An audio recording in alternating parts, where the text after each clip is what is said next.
Bonjour la famille, c'est toujours Gilmas dans les vidéos de motivation. Encore une fois, merci d'être là pour visionner mes vidéos. Je pense que ça vous fera plaisir. Si vous aimez les contenus de la vidéo ici, mettez les j'aime pour me permettre d'être reconnu sur les réseaux sociaux. Si vous avez des commentaires, commentez vraiment pour m'éduquer également. Et si vous n'êtes pas encore abonné à la chaîne ici, priez à me donner un coup de pouce, à vous abonner à la chaîne ici, ça me fera du bien. Alors, il y a beaucoup déjà sur les réseaux sociaux qui vous disent que le coût de la vie est tellement inacceptable au Canada. Moi, je vais retourner au pays.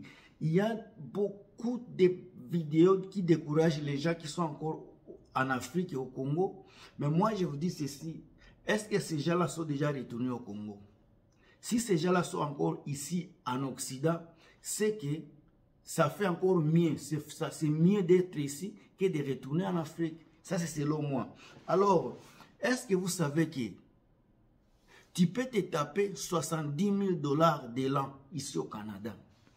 Même si la vie est difficile ici, est-ce que tu sais que tu peux te taper 100 000 $ par an ici au Canada? Il y a ceux qui se tapent 30 000. Il y a ceux qui se tapent 50 000. Il y a les gens qui se tapent 110 000. Je connais ceux qui font même 200 000 par an. 200 000 $. Alors les 200 000 $ là, ce sont les gens qui conduisent, par exemple, ce sont les camionneurs, les chauffeurs de groupes, de poids lourds là. Ça, c'est autre catégorie. Les gens qui ne veulent pas travailler, qui travaillent dans des manufactures avec des salaires un peu de base, ils peuvent se taper 35 000 $. Alors, mes chers amis, la vidéo ici commence. Il y a les métiers et les métiers. Il y a les gens qui, vous allez voir, c'est beaucoup de mes sœurs africaines qui se lamentent sur les réseaux sociaux, soit disant qu'il n'y a pas de travail, on nous a menti avec le travail ici au Canada. Mes chers amis, les gens qui disent qu'on les a menti, ils sont toujours ici, ils sont encore ici. C'est pour vous dire que il faut venir d'abord ici avant de vous décider. Venir, ce n'est pas quelque chose de grave. Venez visiter le pays pendant 3 mois, 6 mois. Si vous voyez que ça ne vaut pas la peine, ok, retournez. Si vous voyez que vous pouvez quand même faire quelque chose, ça sera votre choix. J'ai toujours dit de faire un choix. Écoutez les vidéos, prenez les points qui sont insérés dans toutes les vidéos que vous visionnez sur les réseaux sociaux et la décision finale sera à vous. Alors, quels sont les travaux qui vous font vraiment de l'argent ici au Canada? Souvent, ce sont les travaux des mains, la main ici, les travaux qu'on néglige chez nous en Afrique, ce sont des travaux qui font vraiment de l'argent ici en Occident. Maintenant, les gens qui viennent et se lamentent, souvent ce sont les gens qui sont venus à l'âge de 40 ans, de 45 ans, et souvent les jeunes qui sont venus ici à l'école secondaire, et quand ils finissent l'école, ils ne savent pas où commencer. Souvent, ils vont faire, par exemple, l'administration. Dans l'administration, tu vas trouver peut-être, on te donne 20 $ de l'heure, 25 $ de l'heure. Et si tu vivais, par exemple, dans une ville comme Toronto, là où le coût de la vie est élevé, tu auras des problèmes de louer même une chambre. Tu seras obligé de vivre avec ton copain, soit copine, pour essayer d'améliorer votre situation financière ici. Maintenant, il y a des personnes qui ont compris le système canadien. Par exemple, si je vais parler d'aujourd'hui, là, 2024, quand le Canada dit qu'ils ont les problèmes d'immigration, il n'y a pas de la place, il n'y a pas de maison pour accueillir les immigrants. Cela veut dire directement qu'il faut que le Canada construise les maisons.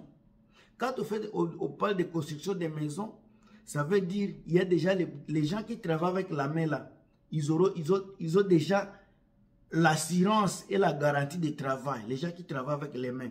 Donc que tu sois électricien, puisque les maisons doivent être électrifiées, que tu sois maçon, les maisons doivent être construites, ils ont besoin de fondations, charpentier, menuisier, tous ces corps-là, les plombiers, les soudeurs, tous ces gens-là, ont déjà un travail qui est garanti pendant 10-15 ans. Donc, c'est un travail qui ne sera pas vraiment, qui ne va pas s'évaporer comme ça dans 3, 4, 5 ans. Ça, c'est un travail qui va rester là pendant longtemps jusqu'à ce que le Canada trouve une solution des maisons.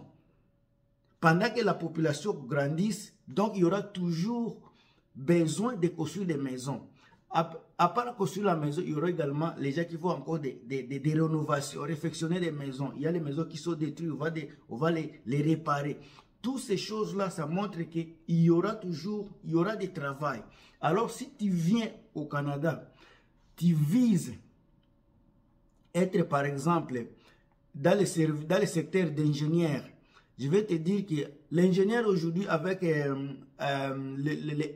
IA, quelque chose, intelligence, quelque chose comme ça, là, comme ça fait du boom ici, c'est dans le monde technologique, il y a presque les licenciements au Canada dans le secteur des technologies. Il y a beaucoup de gens qui sont licenciés, mais si tu es quelqu'un qui est dans le domaine de l'informatique et de la technologie, si c'était du boom dans les 5 dernières années, peut-être aujourd'hui, ce n'est plus un jour. Ce n'est plus un jour, c'est déjà dans d'autres. La technologie a évolué. On n'a plus besoin peut-être de beaucoup de personnes dans les secteurs là. Maintenant, il y a également les gens qui sont venus attaquer enseignants.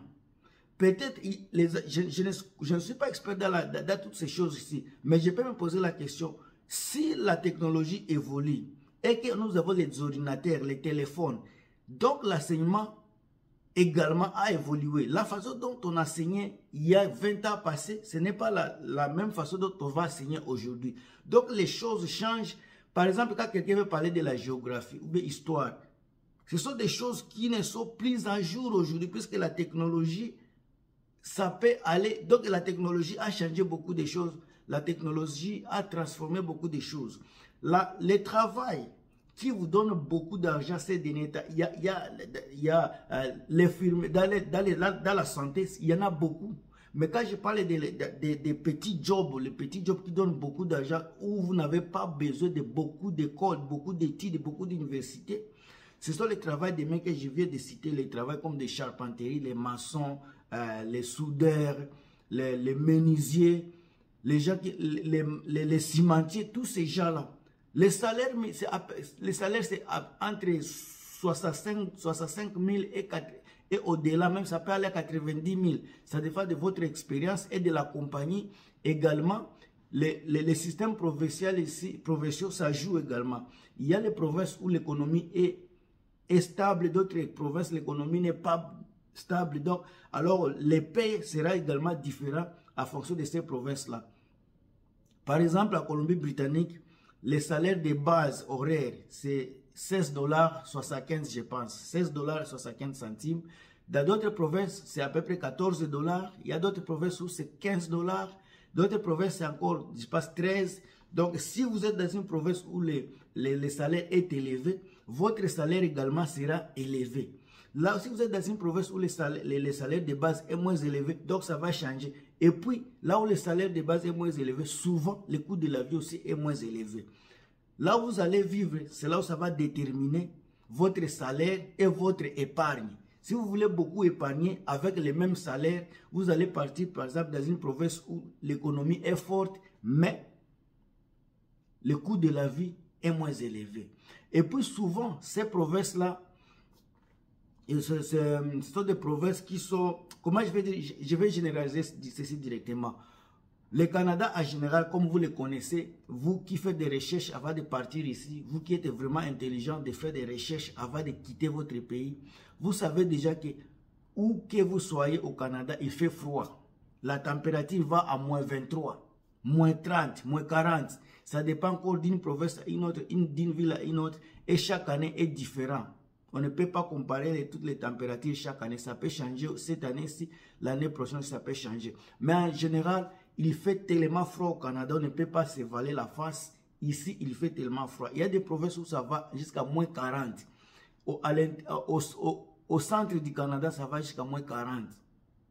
Tu vois, là où ça ne va, la température est peu agréable, comme à Colombie-Britannique, c'est à Vancouver, Victoria. Vous allez trouver, il y a beaucoup de neige et de pluie. Il pleut tellement beaucoup que neiger. Là où il fait tellement froid, il neige beaucoup. Donc, c'est un choix que vous allez faire et c'est la balance que vous allez faire qui va déterminer ce que vous voulez. Il y a des personnes qui viennent de l'Afrique qui veulent vivre là où il y a de la neige.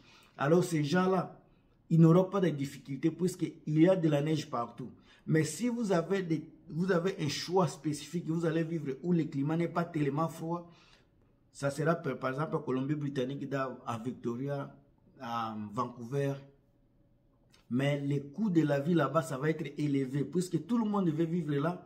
Alors, il y a tout est à surchauffe, que ce soit le travail, il y a de la compétition. Que ce soit maison, toute chose est compétition. Donc, si vous trouvez une maison, vous êtes obligé presque à rester là pendant longtemps, puisque si vous quittez, le prix sera déjà élevé par rapport à là où vous êtes. Alors, les gens qui parlent du travail au Canada, là, il y a le travail qui paye bien. Les travail comme le travail des mains là, vous allez trouver, si vous faites vous êtes plombier, vous êtes maçon, vous êtes menuisier, vous êtes charpentier, vous êtes électricien, vous êtes, je sais pas, les gens qui mettent les toits sur la maison là, les cimentiers, les gens qui font la rénovation des maisons là, votre salaire ça commence à 65 000, ça peut aller jusqu'à 100 000, jusqu'à 100 000. Ça, ce sont des travaux où vous n'allez même pas... Il y a des personnes qui ne sont même jamais parties à l'école. Ils sont commencés seulement là-bas comme des aides. Ils grandissent dans une compagnie, comme ça, comme ça, comme ça. Au bout de 5 ans, ils ont commencé avec peut-être 50 000 par an. Au bout de 5 ans, ils ont déjà 80 000. Pendant que d'autres personnes sont passées par l'université, mais ils n'ont jamais même goûté 70 000 par an. Mais un monsieur qui n'a jamais même goûté l'école, il est dans les 80, 85.